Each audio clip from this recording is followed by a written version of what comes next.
हम जो टॉपिक यहाँ डिस्कस कर रहे हैं वो है स्ट्रक्चर ऑफ एटम। आज उसका दूसरा टॉपिक है, वो हमारे पास है Rutherford model of atom.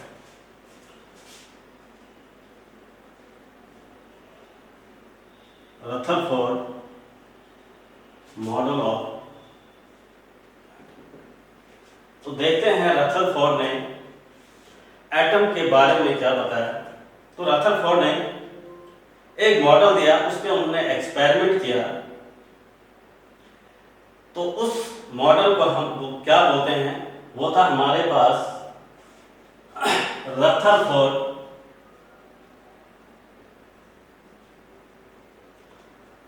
Alpha particle scattering experiment.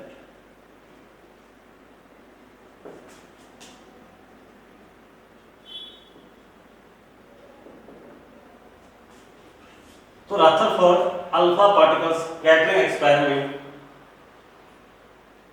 इसमें क्या चीजें रदरफोर्ड ने ऑब्जर्व की। तो पहले हम इसका सेटअप बनाते हैं।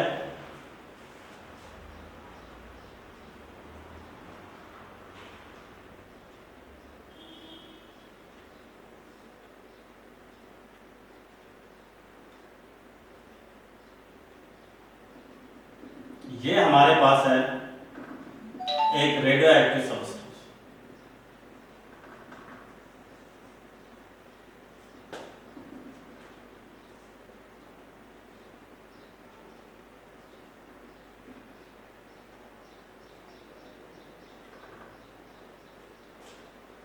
तो यहां से ये अल्फा रेज एमिट करेंगे।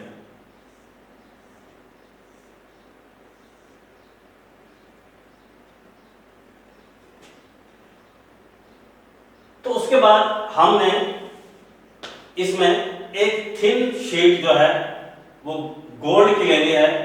गोल्ड की जगह हम थिन शीट की जगह हम गोल्ड एटम भी ले सकते हैं। तो वो ऐसे मैं यहां पर ड्रा कर रहा हूं, हमने मॉडल को ही समझना है।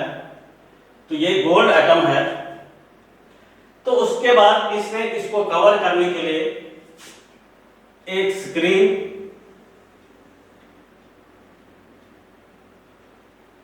जिसे हम एक सर्कुलर स्क्रीन, इस पर मटेरियल जो है कोट किया हुआ है इस स्क्रीन के ऊपर, उसे हम बोलते हैं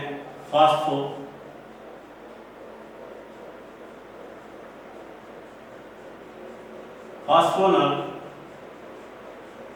मटेरियल, जिसे हम सैटेनास कहते हैं। तो उन्होंने क्या किया, जब उन्होंने यहां पे रेडियो एक्टिव सब्सटेंस डाला, इसको हम अल्फा एमिटर भी बोलते हैं। वो कौन सा रेडियो एक्टिव एलिमेंट उन्होंने यूज किया, पोलोनियम, जिसका सिंबल PO है। पोलोनियम इसलिए उन्होंने यूज किया, जब इसकी डिसइंटीग्रेशन होती है तो ये रिलीज करता है अल्फा पार्टिकल्स। तो ये यहाँ पे जो अल्फा पार्टिकल्स रिलीज होंगे, ये बम्बार्ड होंगे, किसके साथ करेंगे बम्बार्डिंग इनको, थिन गोल्ड एटम के साथ।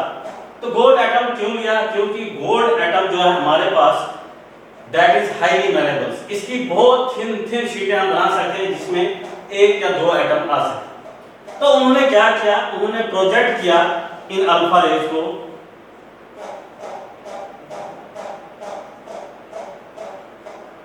इसके ऊपर। तो जब इन्होंने प्रोजेक्ट किया, इन्होंने क्या देखा, ये जो हमारे पास अल्फा रेज थी, ये इससे पास होगी और स्क्रीन की तरह स्ट्राइक करने लगी। और जब ये अल्फा रेज स्क्रीन के साथ टच करने लगी, तो वहां पे इल्यूमिनेशन होने लगी लाइट, कंटिन्यूअसली इल्यूमिनेशन होने लगी लाइट की।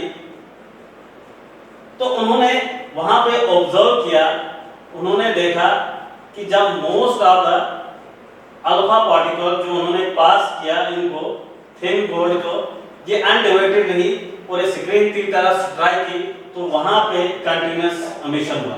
तो हम इसमें एक टेबल बनाएंगे, तो एक साइड हम उसको ऑब्जर्वेशन टेबल लिखेंगे और दूसरी साइड उसके कंक्लूजन लिखेंगे। तो हम पहले ऑब्जर्वेशन और ये हमारा कंक्लूजन। तो पहली बात रदरफोर्ड ने क्या ऑब्जर्व किया यहाँ पे, जब उन्होंने अल्फा रेज को प्रोजेक्ट किया गोल्ड के ऊपर तो ये स्ट्राइक कर दी यहाँ से जिंक स्क्रीन के ऊपर और क्या किया वहां पे कंटिन्यूअस इल्यूमिनेशन करने लगे लाइट। तो हम ऑब्जर्वेशन में लिखेंगे most of the alpha particles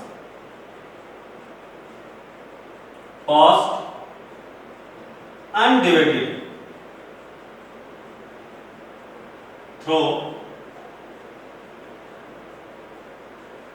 gold foil। तो इस ये पहली ऑब्जर्वेशन थी उनकी, तो उससे क्या कंक्लूजन मिला, तो उनको ये पता चला, पहला कंक्लूजन उनको most of the space of an atom or empty। तो ये पहला कंक्लूजन उन्होंने देखा।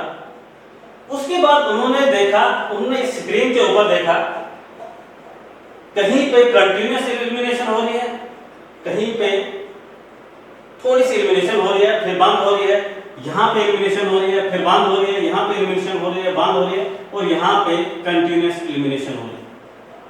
तो एक जगह इन्होंने स्क्रीन के ऊपर ऐसी देखी जहाँ पे बिल्कुल भी इल्यूमिनेशन नहीं हो रही थी, ये बिल्कुल डार्क था। तो उन्होंने इस स्क्रीन को तीन रीजन्स बन गए स्क्रीन के।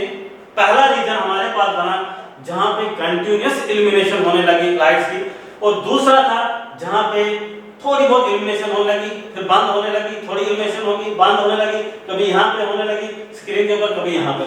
और तीसरा रीजन इसका ये बना हमारे पास जहाँ पे बिल्कुल भी इल्यूमिनेशन नहीं हुई। तो उन्होंने क्या कंक्लूड किया, वहां पे उन्होंने देखा जब मैंने अल्फा पार्टिकल्स को स्ट्राइक किया, प्रोजेक्ट किया था गोल्ड के ऊपर, तो वो सारी पास हुई किसके ऊपर स्ट्राइक किया उन्होंने, Z स्क्रीन के ऊपर, वहां पे उन्होंने कंटिन्यूअस इमिशन दिखाई लाइट की। तो वही ऑब्जर्वेशन हमारी पहली थी, most of the alpha particle passing undivided through gold foil, और कंक्लूजन क्या निकला, most of the space of an atom are empty. इसका मतलब ये जो हमारे पास गोल्ड एटम था इसके अंदर स्पेस जो है वो काफी एम्प्टी है, इसीलिए ये अल्फा पार्टिकल्स यहाँ पे इससे पास हो रहे। तो दूसरा जब उन्होंने देखा कि ये कभी लाइट आ रही है कभी जा रही है, तो उन्होंने देखा, उन्होंने वहां पे क्या ऑब्जर्वेशन की, दूसरी ऑब्जर्वेशन उन्होंने देखा कि कुछ जो अल्फा पार्टिकल्स है वो डाइपोट हो रहे हैं, ड्यूरेशन हो रही है उनकी ड्यूरेशन हो रही है थ्रू स्मॉल एंगल, इसीलिए वो लाइट वहां पे आ रही थी और जा रही थी। ये दूसरी ऑब्जर्वेशन थी रदरफोर्ड की। तो उन्होंने दूसरी ऑब्जर्वेशन हम ऐसे लिखेंगे,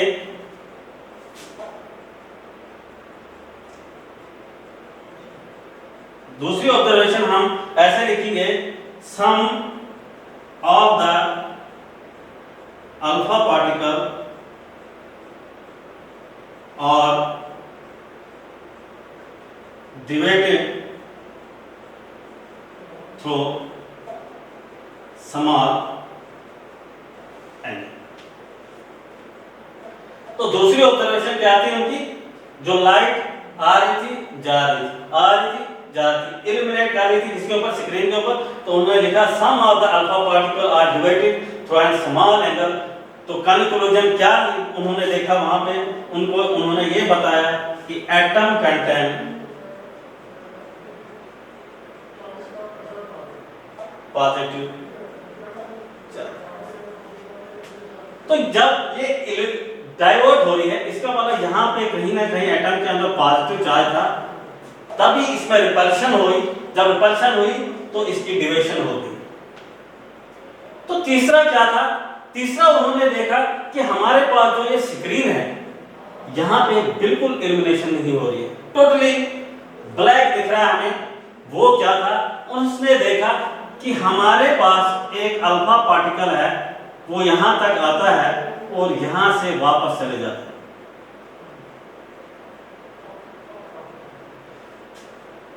यहां से वापस जाता है।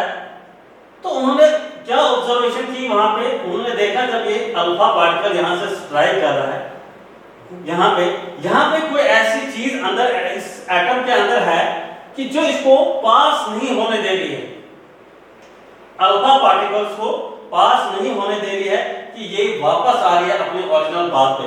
तो उन्होंने ये तीसरी ऑब्जर्वेशन थी उनकी।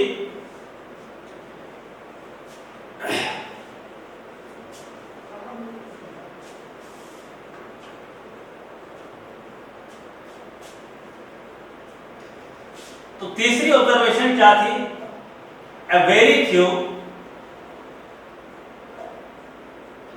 one of the alpha particles out of 20,000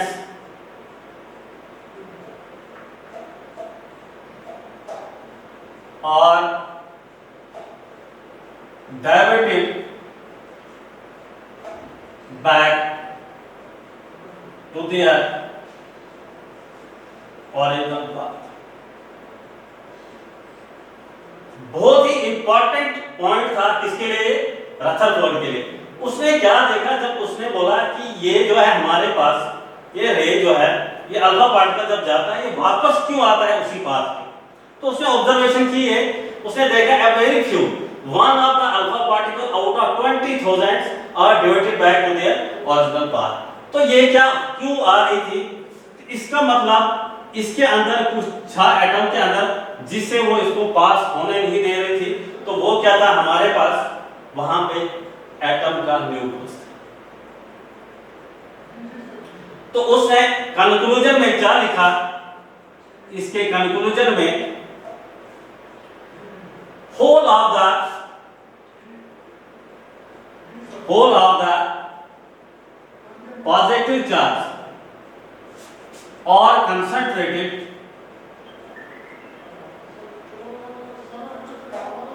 whole of the positive charge or concentrated in a small volume called nucleus। तो यहां पे क्या हुआ, रदरफोर्ड को उसने न्यूक्लियस की डिस्कवरी की। उन्होंने न्यूक्लियस को क्या किया, यहाँ पे डिस्कवर हुआ। ये तीसरा कंक्लूजन था, ऑब्जर्वेशन क्या की थी, अगर ये अल्फा रेज है, ये अल्फा पार्टिकल है, जब ये जाता है वापस क्यों आता है, ये 180 डिग्री की ड्यूरेशन से वापस होता है। ये जो अल्फा पार्टिकल है इसको हम रिप्रेजेंट ऐसे करते हैं, अलबत्ता जब ये जाती है तो ये ऐसे ही वापस आती है, ऐसे। तो हम इसको आप रिप्रेजेंट कैसे करते हैं, यहां पे ऐसे। तो ये वापस क्यों आती है, यहां पे हमारे पास अल्फा पार्टिकल यहां से जाता है, इसका मतलब हमारे पास जो पॉजिटिव चार्ज है वो कंसंट्रेट कर रहा है in small volume card nucleus. इसका मतलब यहां पे कहीं न्यूक्लियस है जिसके अंदर क्या है, प्रोटॉन है। क्यों, ये गोल्ड है, इसका एटॉमिक नंबर हमारे पास क्या है 79, इसके पास कितने प्रोटॉन है 79। तो यहां से हम अल्फा पार्टिकल डाल रहे हैं, जिसको हम अल्फा पार्टिकल्स को इसको हम लिखते हैं He2 पॉजिटिव, और He2 पॉजिटिव को हम हीलियम न्यूक्लियस भी बोलते हैं। तो हीलियम न्यूक्लियस इसको क्यों बोलते हैं, अगर हमारे पास ये न्यूक्लियस है तो ये इलेक्ट्रॉन रिवॉल्व कर रहे हैं, किसके, हीलियम के। हीलियम के पास कितने इलेक्ट्रॉन हैं, 2 इलेक्ट्रॉन। जब मैं ये 2 इलेक्ट्रॉन खा जाऊंगा तो यहां पे क्या बचा, हीलियम न्यूक्लियस बचा, इसीलिए हम इसको क्या बोलते हैं, हीलियम न्यूक्लियस। तो यहां पे क्या होता है, यहां 79 प्रोटॉन है, यहां पे अल्फा पार्टिकल के कितने प्रोटॉन है, तो 2 प्रोटॉन है। तो जब वो बिल्कुल कंसंट्रेटेड है एक जगह न्यूक्लियस के अंदर, जो ही वो उसके साथ स्ट्राइक करती है वो उसको डिवाइड करती है बैक। अगर वो जो प्रोटॉन है वो डिस्ट्रीब्यूटेड होते तब पॉसिबिलिटी थी ये जो अल्फा पार्टिकल्स है ये पास हो जाती और स्क्रीन के ऊपर स्ट्राइक करती, मगर वहां पे क्या है वो जो न्यूक्लियस है उसके अंदर जो पॉजिटिव चार्ज है वो कंसंट्रेटेड इन स्मॉल वॉल्यूम है, तो उसी को हम न्यूक्लियस कहते हैं। यहाँ पे क्या होगी, न्यूक्लियस की हमारे पास डिस्कवरी। तो ये था हमारे पास रदरफोर्ड अल्फा स्कैटरिंग एक्सपेरिमेंट। यहाँ पे हमने इसकी ऑब्जर्वेशन देखी और इसके कंक्लूजन देखे। अब हम बात करेंगे रदरफोर्ड मॉडल। तो रदरफोर्ड मॉडल ने एटम के बारे में क्या क्या चीजें हमें वहां पे मिली।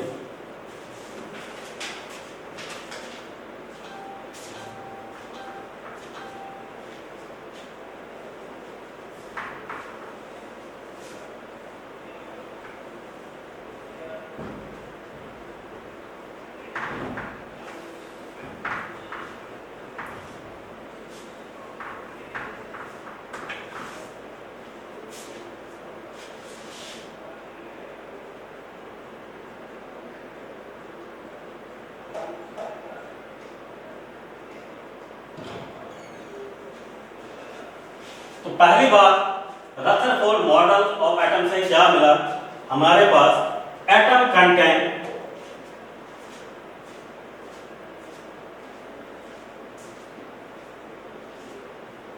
Proton and electron. इसका मतलब total number of proton is equal to total number of electron. वो क्यों? क्योंकि एटम जो है वो बेसिकली इलेक्ट्रिकली जो है वो न्यूट्रल है, इसीलिए atom contain proton and electron. इसको हम कह सकते हैं total proton is equal to total electron. Electron जो है that is electrically neutral.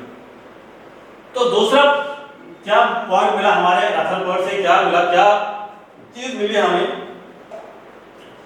Whole of the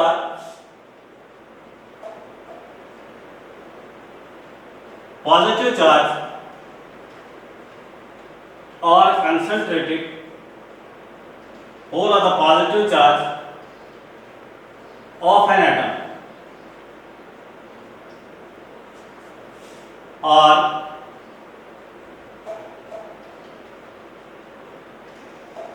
concentrated at a small volume called nucleus।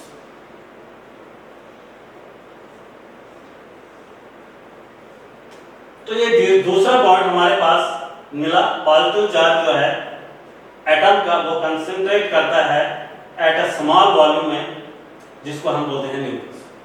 तो तीसरा इसका दूसरा पॉइंट जो है the size of the nucleus. The size of the nucleus is very small in comparison to the size of an atom। तो क्या लिखा हमने, the size of nucleus is very small। Nucleus का साइज इतना छोटा है in comparison to the size of an atom। अगर हम एग्जांपल लेंगे, जैसे हमारे पास फुटबॉल ग्राउंड होता है, तो जो जिससे हम खेलते हैं, जो बॉल हमारे पास फुटबॉल में होती है, अगर हम ग्राउंड के सेंटर में फुटबॉल को रखेंगे तो फुटबॉल हमारे पास क्या होगा, वो न्यूक्लियस है, और जो ग्राउंड हमारे पास है वो हमारे पास एटम है, और इसका साइज इतना ही छोटा होता है in comparison to the size of an atom. तो उसके बाद अगर हमारे पास रेडियस निकालना होगा न्यूक्लियस का, तो r is equal to r naught a raise power 1/3। तो r नॉट हमारे पास क्या है, r नॉट की वैल्यू है 1.33 into 10 raised power -13 सेंटीमीटर। तो A क्या है, ये हम ऑलरेडी डिस्कस कर चुके हैं, इसको लिख सकते हैं हम मास ऑफ एलिमेंट्स। तीसरा जो बहुत ही इंपॉर्टेंट पॉइंट था रदरफोर्ड के लिए, मगर उससे रदरफोर्ड का फेलियर हुआ। वो क्या था हमारे पास थर्ड इंपॉर्टेंट पॉइंट जो था रदरफोर्ड मॉडल का, इसने बताया इलेक्ट्रॉन जो है वो रिवॉल्व करता है न्यूक्लियस के सराउंडिंग में in a circular path at a very high speed. तो इसको हम पहले लिखते हैं, इलेक्ट्रॉन और revolving around the nucleus in a very high speed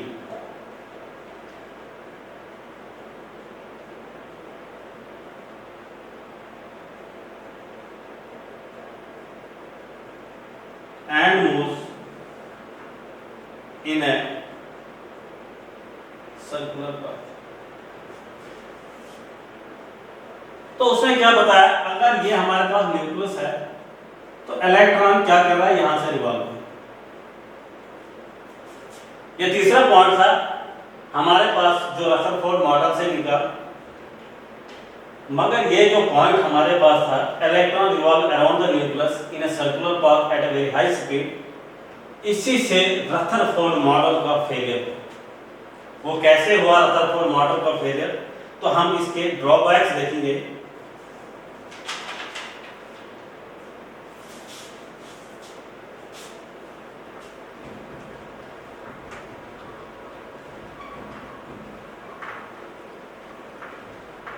तो रदरफोर्ड ने क्या बताया,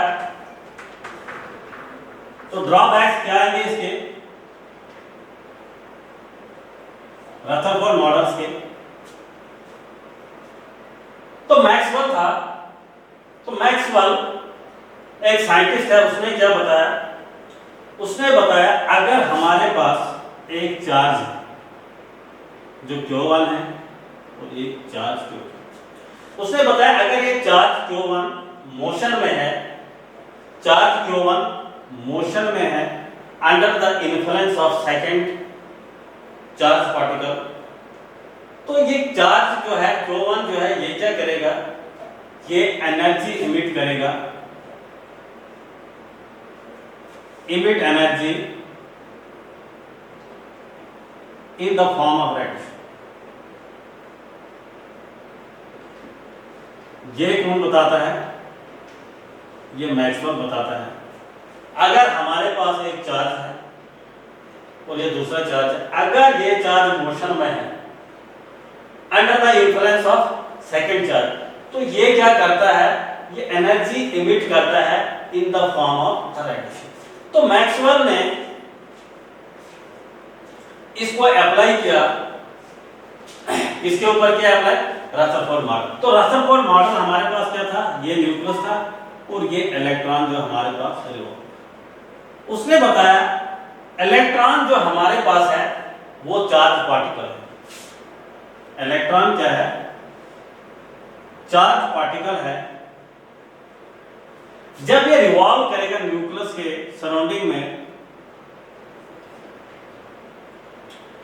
तो वहां पे क्या होगा, जब ये कंटिन्यूअसली चार्ज करेगा, अगर ऐसा होगा, अगर ये कंटिन्यूअसली चार्ज करते जाएगा, तो ये भी क्या करेगा, ये भी एनर्जी इमिट करेगा, कंटिन्यूअसली इमिट करेगा in the form of radiation. तो यहाँ पे क्या होगा, ये जो अपना पाथ जो है, it can not maintain the radius of the path, it can not maintain the radius of the path. तो यहाँ पे होगा क्या, अल्टीमेटली ये ऐसे काम करता जाएगा और ये ऐसे सर्कुलर पाथ, और एक टाइम आ जाएगा ये न्यूक्लियस के अंदर गिर जाएगा। तो यहाँ पे एटम की स्टेबिलिटी खत्म होगी।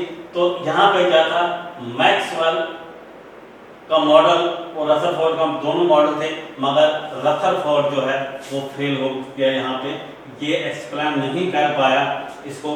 तो ये ड्रॉबैक्स थे रदरफोर्ड मॉडल्स के। तो ये हमारा आज का लेक्चर था रदरफोर्ड मॉडल पे। तो कल हम आगे बढ़ेंगे, कल हम दूसरा मॉडल इसका देखेंगे।